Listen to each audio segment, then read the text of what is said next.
Bismillahirrahmanirrahim.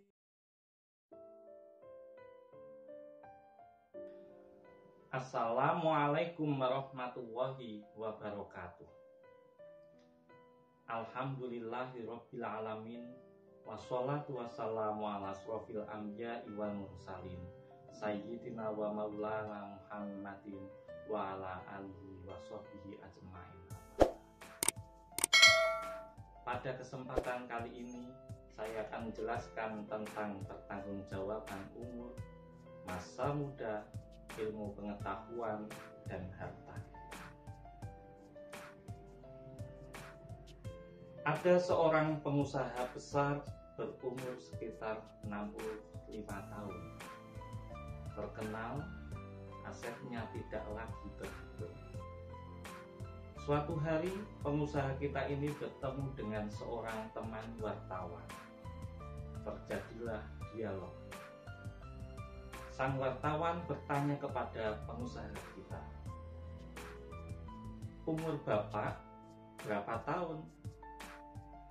"Umur saya paling sekitar 7 tahun." 7 tahun? 7 tahun. Anak Bapak berapa orang? Satu. Satu saja. Satu saja.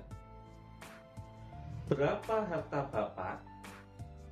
Ya paling sekitar 10-15 juta saja. Teman wartawan berkata, "Pak, Anda orang terkenal, pengusaha besar, punya biografi. Kami tahu umur Bapak 65 tahun. Kenapa Bapak bilang 7 tahun? Kami tahu anak Bapak banyak. Kenapa cuma bilang 1?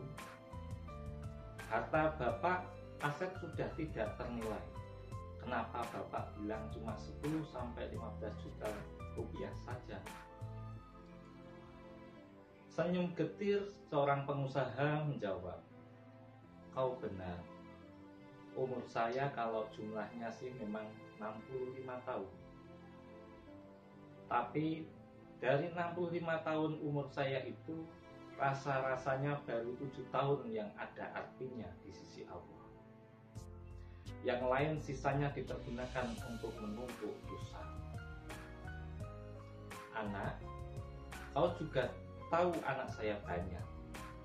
Tapi dari sekian banyak anak ini, rasanya cuma satu yang akan jadi buah hati, belahan jantung, lanjut cerita bersejarah anak soleh yang akan mendoakan orang tuanya.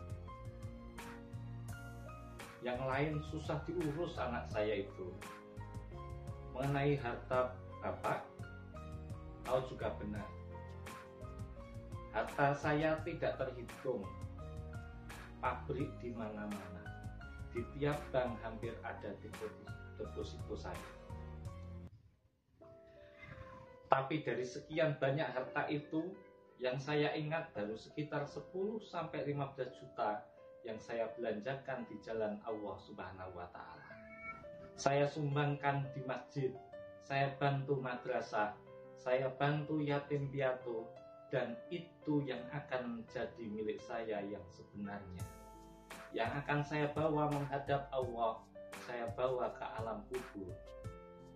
Yang lain akan jadi rebutan ahli waris sesudahku." Jangan-jangan orang tua tadi adalah kita. Jangan-jangan kita ini adalah orang tua tadi. Tapi yang pasti, jangan sampailah kita seperti orang tua tadi. Dari sekian banyak umur yang diberikan, berapa yang punya nilai?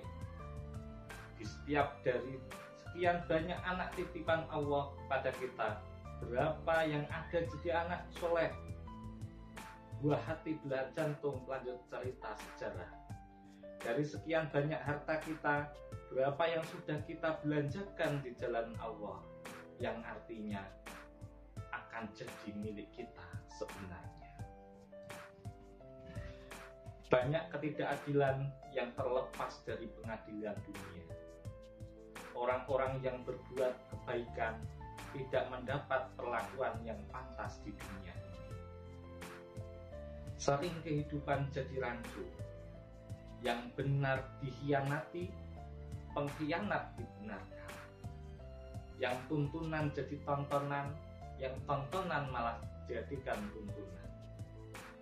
Untunglah ada akhirat.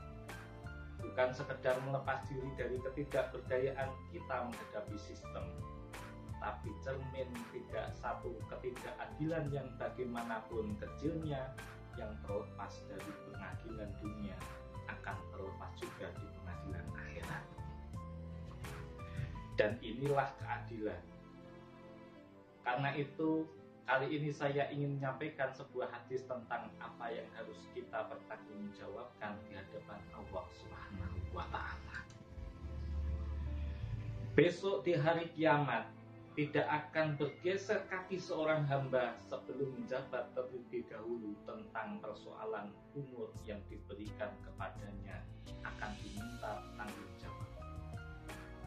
Bahkan sejak kita akil balik sampai ajal datang, di mana umur itu dihabiskan. Kita sering main-main, padahal waktu berjalan terus. Kita sering lalai dan lupa, padahal malaikat Israfil tidak pernah lalai dan lupa. Seorang nabi, Nabi Yakub alaihissalam, ketika akan ajal, beliau menanyakan kalau akan dicabut nyawanya. Karena tidak diberitahu, jawab malaikat, kenapa tidak diberitahu? Malaikat menjawab, sudah diberitahu. Perubahan yang terjadi pada tubuh kita adalah pemberitahuan. Perubahan yang bertabur, mata yang mulai lamur, pendengaran yang mulai kabur.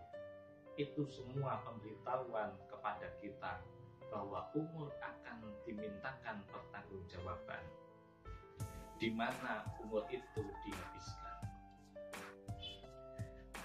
Kemarin jadi anak, tahu-tahu sudah punya anak. Tahu-tahu.